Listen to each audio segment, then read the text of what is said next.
인격을 키우고 교양을 키우고 이러기 위해서 예배에 올 수 있지만 우리가 예수님 앞에 나온 이유는 주님의 구원을 누리고 예수님 다시 오실 때에 하나님 앞에 그 기쁨에 동참하기 위함인 줄 믿으시기 바랍니다. 오늘 시편 110편의 1절 말씀 같이 한번 읽겠습니다. 여호와께서 내 주에게 말씀하시기를 내 발판이 되게 하기까지 뭐 하라고요? 너 잠깐 좀 기다리고 있어라. 하나님이 예수님한테 그러신 거예요. 지금 승천하셔서 하늘 보좌 우편에 앉아 계시는데 너 내 우편에 잠깐 좀 기다리고 있어라. 네 원수들을 너의 발 아래 꿇게 하고 발판이 될 때까지 좀 잠깐 좀 기다리고 있어라. 네가 이 땅에 만왕의 왕으로 올 건데 하나님께서 원수들을 그 발 아래 꿇릴 때까지 좀 기다리고 있어 줄래? 하고 말씀하십니다. 시편 112편의 1편은 지금 현재 상황을 말씀합니다. 그리고 나머지 2절부터는요. 예수님께서 기어이 이 땅에 왕으로 오셨을 때 어떤 모습으로 오실 것인가에 대한 이야기를 2절에서 7절까지 하고 있는 것입니다. 예수님 다시 오실 겁니다. 할렐루야. 근데 왜 안 오실까요? 지금 오신다고 하신 지가 2000년이 지났는데 이제 오실 때 가까워시오. 예. 근데 왜 안 오실까요? 오신다고 하셨는데 왜 안 오실까요? 여러분들 오실 때는 어떻게 오실 거냐면 마귀를 멸하러 오시는 거예요. 원수들을 그 발 아래 꿇게 하시러 오시는 거예요. 심판하러 오시는 거예요. 그런데 예수님께서 아직 안 오셨어요. 그 이유는 뭐냐면 마귀를 심판하실 때 누구도 마귀 편에 서 있는 사람들, 마귀에 속해져 있는 사람들, 예수님을 믿지 않는 사람들 모두가 심판의 대상이 되기 때문입니다. 우리 베드로전서 3장 9절입니다. 앞에 뜨는데 같이 한번 읽겠습니다. 주의 약속은 어떤 이들이 더디다고 생각하는 것 같이 더디는 것이 아니라 오직 아무도 멸망하지 아니하고 다 회개에 예수님께서 더디 오신다고 생각하는 사람들이 있는데 그렇지 않다는 거예요. 주님께서 한 영혼이라도 더 구원하게 하시려고 기다리고 계신 거예요. 그게 하늘 아버지의 마음이에요. 한 영혼이라도 더 구원하시려고 기다리고 계신 거예요. 예수님 진작에 오셔서 만왕의 왕이 되시면 되는 건데 하나님이 야 좀 기다려라. 예수님께 좀 기다리고 있어라. 그 마음이 한 영혼이라도 더 구원하려 하심인 것이죠. 그런데 지금이 기회입니다. 할렐루야. 우리도 예수님의 은혜를 받을 기회이고 또 아직 믿지 않고 있는 영혼들이 예수님께로 돌이킬 수 있는 기회인 것이죠. 이 기회를 붙드시고 누리시기를 바랍니다. 그러니 믿지 않는 남편에게 주어진 기회입니다. 자녀들에게 주어진 기회입니다. 우리 이웃들에게 사랑하는 친지들에게 주어진 기회입니다. 이 기회를 붙드시고 은총을 누리시기를 축복합니다. 그럼 언제 오실까요? 예, 이럴 때 무슨 날짜 이야기하고 뭐 어디로 장소 이야기하고 이런 분들은 다 이단입니다. 예, 언제 오실까요? 그랬는데 뭐 어디 날짜 이야기하고 몇 시 몇 분에 오신다고 다 흰옷 입고 다 모이시라고. 예, 이름은 다 이단인 줄 알고 예수님 이름으로 떠나가라 하시기 바랍니다. 예수님도 모르고 천사들도 모른다고 하셨습니다. 예, 그럼에도 불구하고 주님께서 객관적인 어떤 징조들을 보여주셨어요. 그 중에 하나가 우리 마태복음 24장 14절입니다. 같이 한번 읽겠습니다. 이 천국 복음이 모든 민족에게 증거되기 위하여 온 세상에 전파되리니 언제 오신다고요? 모든 민족에게 복음이 전파될 건데 그제야 끝이 오리라. 그러니까 선교학자들이 이 말씀을 붙들고 고민하기 시작을 했습니다.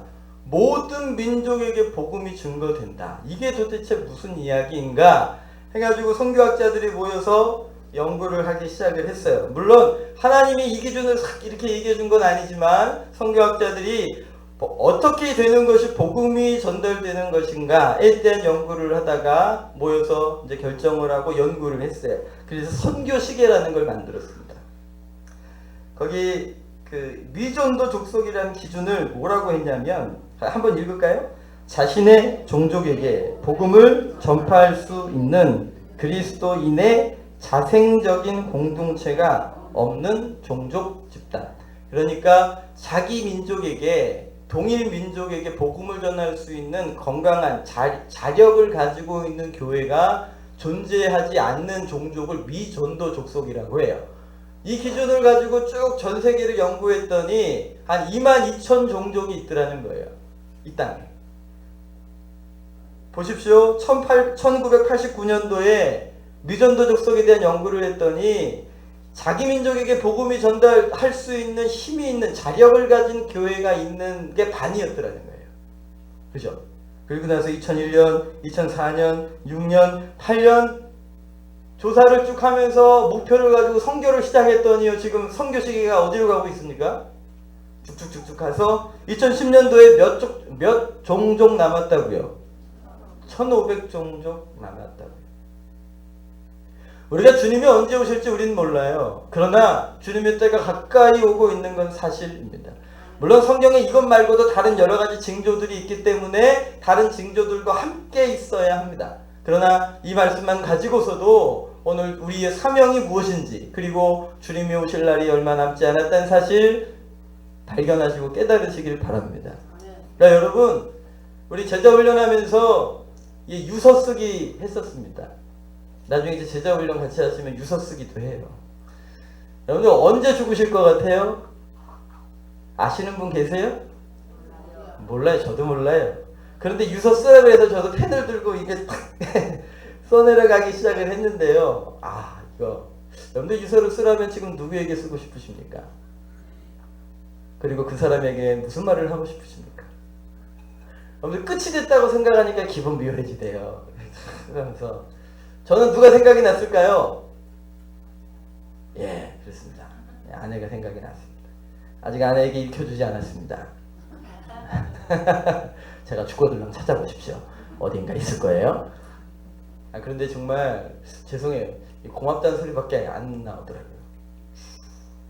네, 지금 아내에게 점수 달라고 하고 있습니다. 몰라요. 언제 갈지 어떻게 알아요. 그러나 주님이 불러주실 때 정말 그 마지막 때가 있다면 우리의 남은 시간과 삶들을 어디에 써야 하는지에 대하여 우리가 정말 신중하게 선택하며 오늘 하루하루를 살아가야 한다는 것이죠.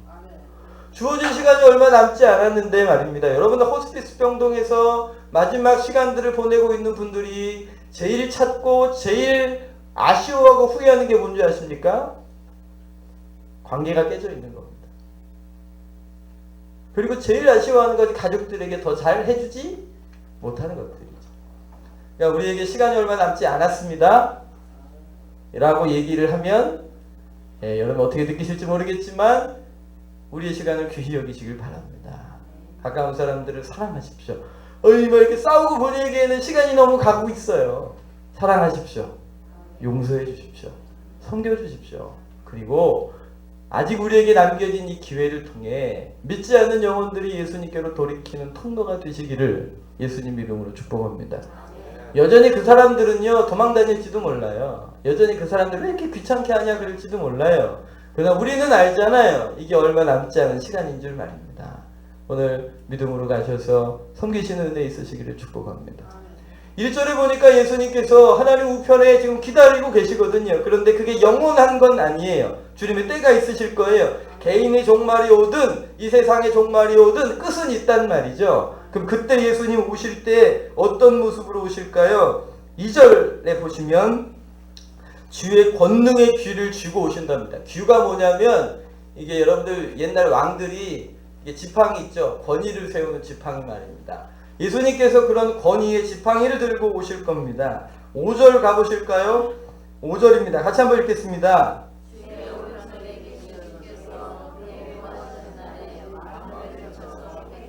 주의 오른편에 계신 분께서 드디어 일어나셔서 이 땅에 이 세상의 왕들, 이 세상의 사단의 권세들을 깨트리시고 그 노하시는 날에 왕들을 쳐서 깨트리신답니다. 6절입니다. 시작.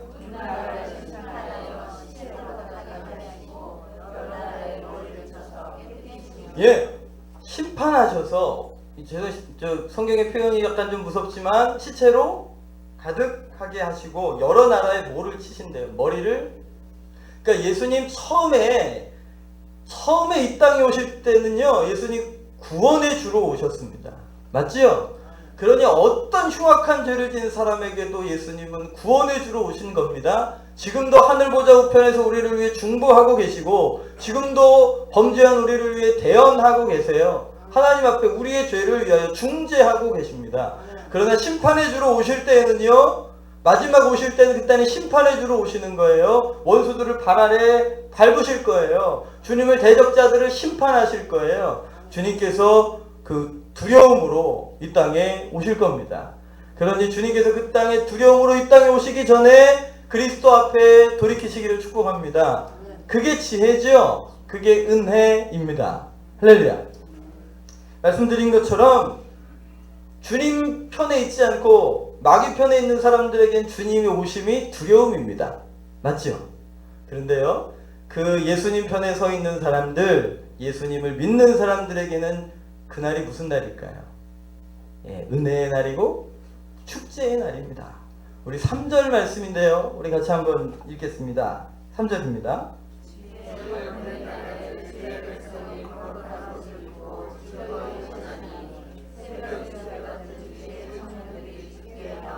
우리 한 번 더 읽겠습니다. 시작. 주의 권능의 날에 주의 백성이 거룩한 옷을 입고 즐거이 헌신하니 새벽 이슬 같은 주의 청년들이 주께 나오는 도다. 그 주의 권능의 날에, 그 두려운 날에 주의 백성들이 거룩한 옷을 입고 예수님께 나와 헌신합니다.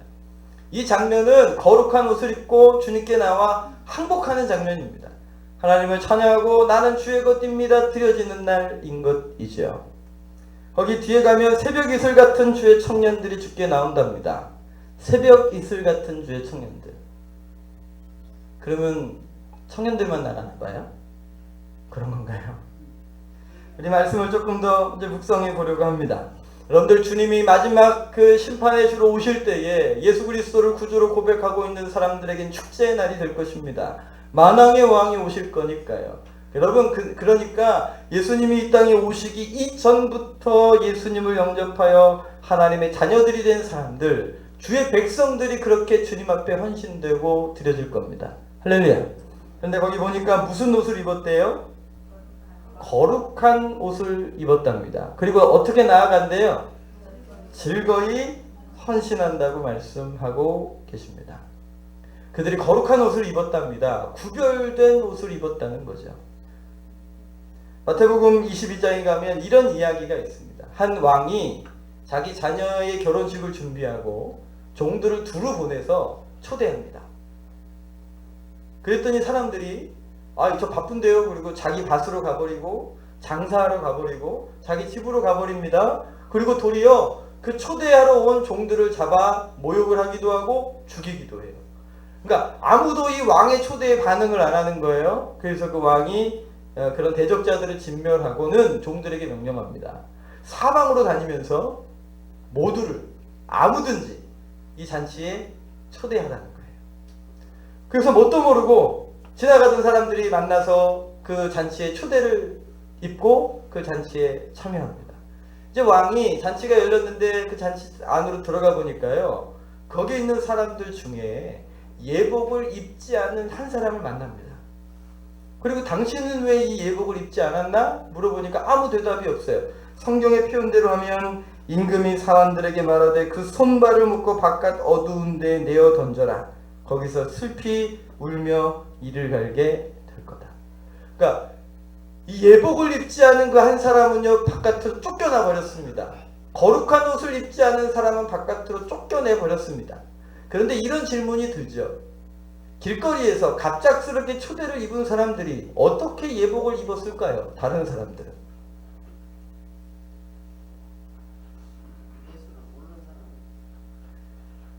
초대를 입은 사람들은 예복을 입을 시간이 없었습니다. 예복도 없었겠죠.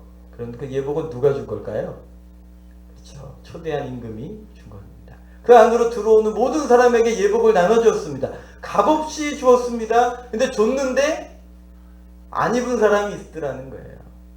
여러분들, 주님 앞에 서는 그날에 내 의의를 붙들고 내 생각을 붙들고 내 고집을 붙들고 주님이 주시는 은혜를 입지 않고 내 노력으로 내 힘으로 한번 살아볼래요. 내 상처들 내 아픔들 그냥 버리지 않을래요. 용서 안 할래요. 사랑 안 할래요. 그리고 내 고집으로 붙들고 이렇게 신앙생활을 하시려고 하시면 그건 주님이 주시는 예복을 입는 게 아닙니다. 주님이 주시는 예복을 입으시려면 내 것을 포기하셔야 돼요. 예, 주님, 제가 죄인입니다. 저를 용서해 주십시오. 저를 사랑해 주십시오. 주님 앞에 회개하고 나를 내려놓고 주의 말씀에 순종하는 온유함으로 주님 주시는 예복을 입으시기를 바랍니다. 주께서 네 죄를 용서한다 말씀하실 때 예 주님 저희 죄를 용서해 주십시오 해야 돼요. 내가 너희 죄를 용서하기 원한다 그랬더니 제가 무슨 죄가 있어요? 예, 이러시면 이제 문제가 있다는 거죠. 주님이 주시는 거룩한 옷을 입으십시오. 네가 사랑해라 용서해라 말씀하시는데 싫은데요. 이러면 그 옷을 못 입는 겁니다. 주님이 주시는 은혜의 옷을 입으십시오. 제가 죄인입니다. 저를 도와주십시오. 그런 믿음의 고백이 있으시기를 축복합니다. 그런 거룩한 옷을 입은 사람들이 천국에 들어갑니다. 그런데요, 재밌는 건 그들의 또 다른 표현으로서 새벽 이슬 같은 주의 청년들이 주께 나오는도다 라고 말씀하고 있습니다. 이 말씀을 묵상하다가 재밌는 생각이 들었습니다. 여러분들 하나님의 백성들인데 주님 앞에는요 그 하나님의 사람들이 다 뭘로 보였냐면 새벽 이슬 같은 주의 청년들로 보이신 거예요. 맞나요? 이 이야기는 청년들만 천국 간다는 소리가 아니에요. 네, 뭐 여기서만 좋아라 하시면 안 돼요. 주님 앞에 거룩하게 구별되어져 그 거룩한 옷을 입은 사람들이 주님 앞엔 다 뭐같이 보이는 거예요. 새벽 이슬 같은 주의 청년들처럼 보이는 거예요. 여러분 그 3분이라는 책이 있습니다. 3분이라는 책에 보면 한 4살 박이 어린아이가 가족들과 여행을 하다가 의사의 오진으로 배가 아파서 병원을 갔는데 의사 오진으로 맹장이 터져버렸어요. 복막염이 돼가지고 갑작스럽게 수술을 하게 됐습니다. 그런데 수술하는 동안에 이 아이가 임사체험을 해요. 그러니까 죽음을 경험해요. 3분 동안. 그런데 이 아이가 깨어나고 나서 이제 아버지랑 4살 박이 아이니까요. 뭐 엄마랑 아빠랑 쭉 얘기합니다. 이제 아버지가 목사님이세요. 근데 아버지랑 얘기하다가 예수님을 만났다는 거예요. 천사들이 자기를 위해서 노래를 불러줬다는 거예요. 그리고 천국 가가지고 천국에 있는 여러분들을 만났다는 거예요.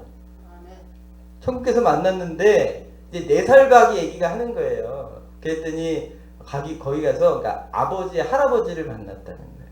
그래서 아버지가 목사님이니까 이 아이의 이야기를 듣고 그냥 아이가 꾸며낸 이야기거나 그럴 수도 있겠다 이렇게 의심할 수 있잖아요. 근데 이 아이를 쭉 얘기를 듣고 보니까 이거 성서적이다, 성경적이다 하여 이 아이가 들려준 이야기들을 이제 책으로 쓴 거예요. 거기 보면 그런 얘기가 나옵니다. 할아버지를 봤다는 거예요. 그래서 그 할아버지 61세 때의 사진을 아이에게 보여준 거예요. 그때 이 아이가 할아버지를 못 찾는 거예요. 못 찾는 거예요. 근데 그러면서 이 아이가 툭 하며 가버린 소리가 아빠 천국에는요 늙으신 분들이랑 안경 쓴 사람은 없어요. 그리고 가버리는 거예요. 그 아이 얘기예요. 그래서 아버지가 그 얘기를 듣고는 어머니한테 전화를 걸었어요. 어머니 혹시 우리 할아버지 젊었을 때 사진 혹시 가지신 거 있냐고. 그러니까 아이에 모르게. 그리고 보내준 사진을 가지고 아무 말 하지 않고 아이에게 딱 보여줬다는 거예요. 그랬더니 아이 얼굴이 갑자기 화색이 탁 돌면서 아빠 우리 할아버지 사진을 어떻게 구했어요? 그랬다는 거예요. 그때 할아버지 나이가 29살 때 사진이었답니다. 물론 성경 얘기는 아니에요. 그러나 우리에게 던져주시는 시사점이 있다고 생각이 듭니다. 여러분들 우리 김성자 권사님을 하나님 보시기엔 지금 청년으로 보신다는 거예요. 할렐루야. 예, 우리 이강순 권사님, 기영순 집사님 지금 주님이 뭘로 보신다고요? 예, 이쁜 청년으로 보신다니까요. 그때 막 남자들 쫓아다녔을 때 그 모습이요. 하나님 앞에 드려진 거룩한 백성들을 하나님께서 그렇게 귀하게 보고 계시다는 거예요. 아름답게 보고 계시다는 것이죠. 주님의 눈에 뭐가 씌었어요 지금. 십자가의 은혜로 말미암아 그 눈꺼풀을 쓰신 거예요. 그 모습으로 우리를 보고 계시는 거예요. 주님 앞에 그 거룩한 옷을 입은 주의 백성들은 새벽 이슬 같은 하나님 앞에 그렇게 아름다운 청년들의 모습인 걸 믿으시기를 축복합니다. 하나님 그렇게 늘 우리를 귀한 모습으로 보고 계십니다. 십자가 붙들고 주 앞에 서는 백성들을 그렇게 해서 사랑하시는 것이지요. 새벽 이슬 같은 주의 청년들이 주님께 나아갑니다. 할렐루야. 예, 그러니 여러분들께 이마에 주름살이 늘어나신다고 걱정하지 마십시오. 할렐루야. 걱정하지 마세요. 주님은 예수 그리스도의 십자가를 통해서 가장 아름다운 모습으로 보고 계시기 때문입니다. 할렐루야. 그날 가면, 우리도 천국 가면 우리 여기 계신 어르신들 가장 아름다운 모습일 때 모습으로 만날 겁니다. 할렐루야. 그런데요, 이 말씀은 다른 측면에서 묵상해 보면 우리에게 주시는 도전이고 또 비전이기도 해요. 오늘이 어린이 주일입니다. 그죠? 그럼 천국은 어린아이 같은 자들만 간다고 했으니까 천국에 애들이 많아야 될 것 같아요. 그런데 오늘 말씀에 보면 새벽 이슬 같은 누가 헌신한대요? 주의 청년들이 헌신한다는 거예요. 우리 요한일서 2장 4절 말씀, 14절 말씀이에요. 우리 같이 한번 읽겠습니다. 아이들아, 내가 너희에게 쓴 것은 너희가 아버지를 알았으며, 아비들아, 내가 너희에게 쓴 것은 너희가 태초부터 계신 이를 알았으며, 청년들아, 내가 너희에게 쓴 것은 너희가 강하고 하나님의 말씀이 너희 속에 거하시고 너희가 흉악한 자를. 지금 요한일서를 쓰고 계시는데요, 그 요한일서를 읽고 있는 사람들 이렇게 호칭으로 불러주십니다. 그런데 이 세 번 부르시는데요, 이 편지를 이렇게 성경을 듣고 있는 이 사람들의 영적인 수준이 적어도 세 종류의 부류의 사람들이 있다는 거예요. 아이들아, 아비들아, 청년들아 하고 부르고 계시는 겁니다. 공동체 안에는 영적인 아비가 있습니다. 맞죠? 영적인 아비가 있어요. 근데 영적 아비의 특징이 뭐래요? 말씀해 보시면, 아비들아, 그는 태초부터 계시니 누구를 아는 거예요? 하나님을 아는 거예요. 창조주 하나님을 아는 거예요. 여기서 안다는 말은 경험으로 아는 거예요. 경험으로 아는 거예요. 그러니까 영적인 아비가 있습니다. 하나님의 말씀에 순종해서 말씀을 경험으로 아시는 분들이 계세요. 우리 공동체 안에 영적인 아비와 어미들이 많아지시기를 축복합니다. 할렐루야. 예, 그런 분들은요, 누구를 돌볼까요? 영적인 아이들을 돌보십니다. 영적 아이들의 특징이 뭐래요? 저를 보시면 아무것도 안 나옵니다. 네, 영적 아이들의 특징이 뭐래요? 네, 그 아비를 안답니다. 그 아비가 누굴까요? 아닙니다. 뒤에 나오는 하나님을 아는 영적인 아비입니다. 무슨 얘기인지 제가 이야기를 설명하고 있나요? 영적인 아비는 하나님을 직접 만나서 알고 있지만, 영적인 아이는 하나님을 직접 아는 것이 아니라 하나님을 만난 사람을 통해서 하나님을 알아가게 됩니다.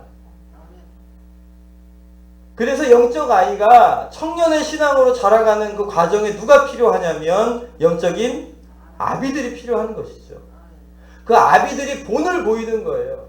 지식을 전달해서가 아니라 하나님 아버지를 만난 그 삶을 아이들에게 보여줌으로 그 영적인 아이들이 그 아버지를 보고, 영적인 아비와 어미를 보고 하나님을 만나고 경험하게 되는 것입니다. 이 사역을 하다 보면 참 재밌습니다. 이 새벽기도 열심히 하시는 분들이 전도하시잖아요. 그럼 전도하신 새각독이 어떡할까요? 새벽기도를 합니다. 근데 참 이상하죠?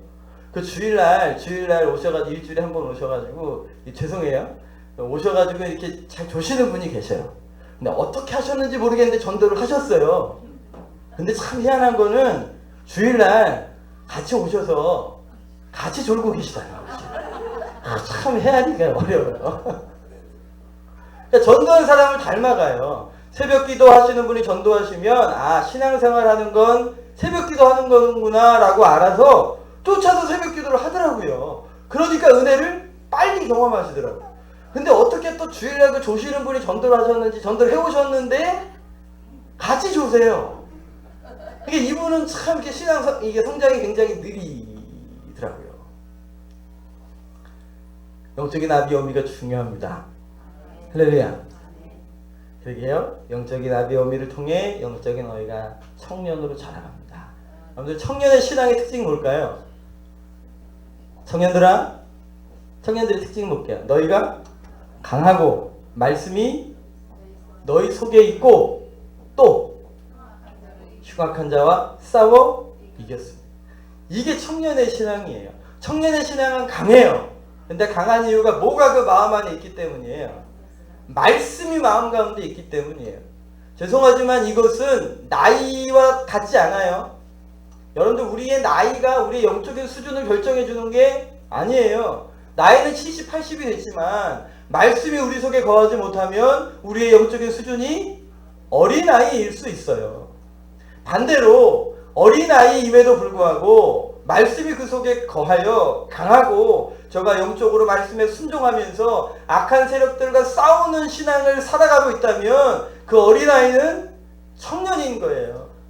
하나님 보시기에 그렇게 발견되는 것이죠. 오늘 말씀에 새벽 이슬 같은 주의 청년들이 권능의 날에 주께 헌신한답니다. 그러니까 우리의 신앙이 어린아이의 모습으로 주님께 드려져서는 안 된다는 것이죠. 오늘 우리에게 던져주신 도전은 뭐냐면 우리가 어린아이의 일을 버리고 어린아이의 일을 우리가 생각하는 것과 말하는 것이 사도 바울의 고백처럼 어린아이와 같다가 그날에 예수님을 만날 때에 우리가 온전히 그 어린아이의 일을 버리게 될 거라고 말씀하십니다. 우리가 어린아이의 일을 버리셔야 합니다. 상담학으로 얘기를 한다면 성인 아이들이 있어요. 나이는 어른들인데 그 마음 깊은 곳에 뭐가 들어앉아 있는 거예요. 아기가 있어요. 그 아기는 너무 잘 울어요. 그 아기 한번 잘못 건드리면 막 뒤집어져요. 상처가 돼가 상처인 것이죠. 성인들이 반응하는 것처럼 반응하지 않아요. 근데 여러분 그런 영역들도 예수님을 만나셔야 됩니다. 쉽게 분노하고 이해하지 않고 이기적이 되고 어디 그 특별한 뭐만 딱 건드리면 그래요. 그 부분도 예수님 만나시기를 바랍니다.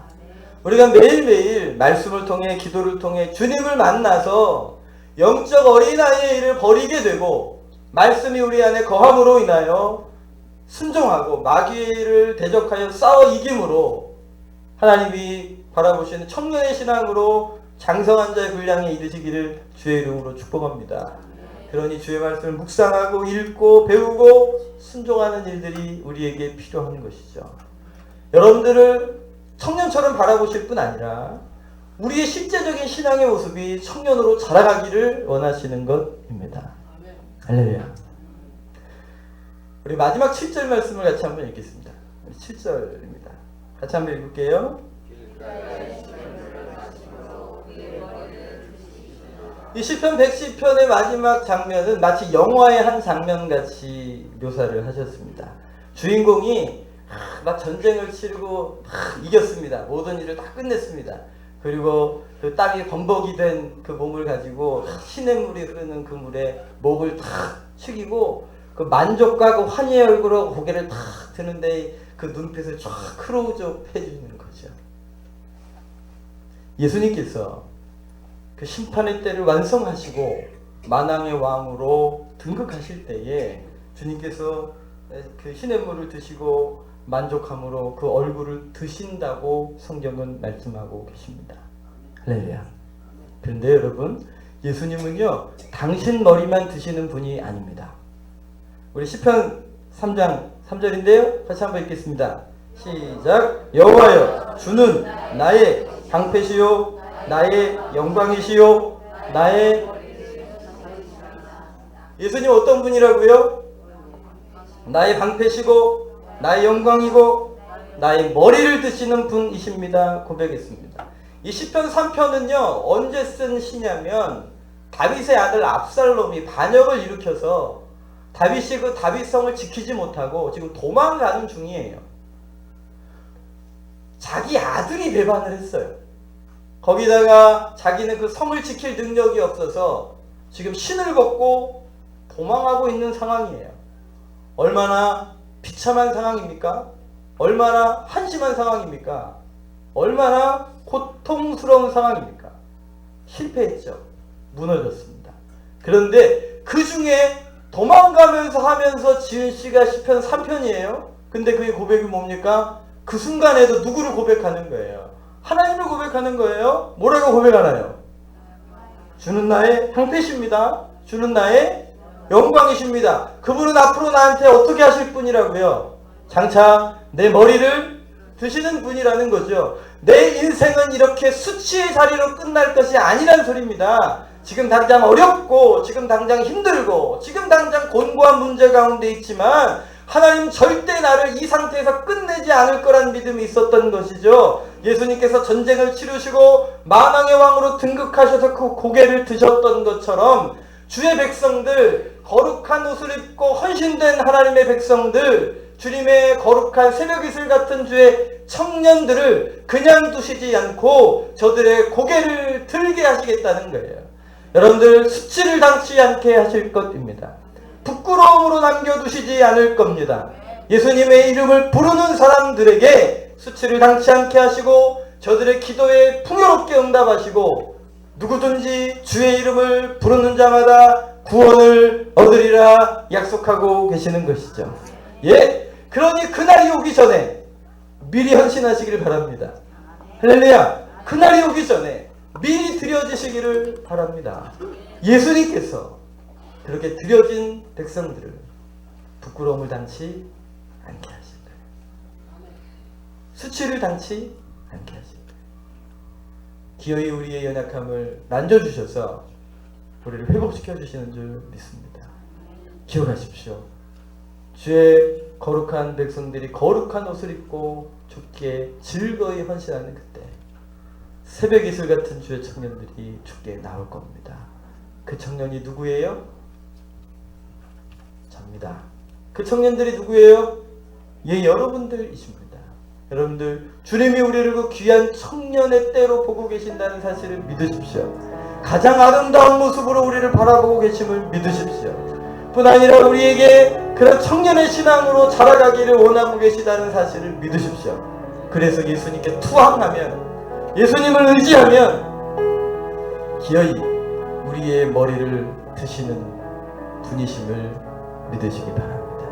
이 시간 우리 같이 한번 기도했으면 좋겠는데요. 이 시간 기도하시면서 혹시 여러분 내 인생에 자꾸 고개가 떨구어지는 일이 있나요? 오늘 내 영혼에 그렇게 여전히 아픔이 있나요? 아직도 성장하지 못한, 그리고 아직도 눈물 나는 일들이 있나요? 오늘 그날이 오기 전에 미리 예수님 편에 서시기를 바랍니다.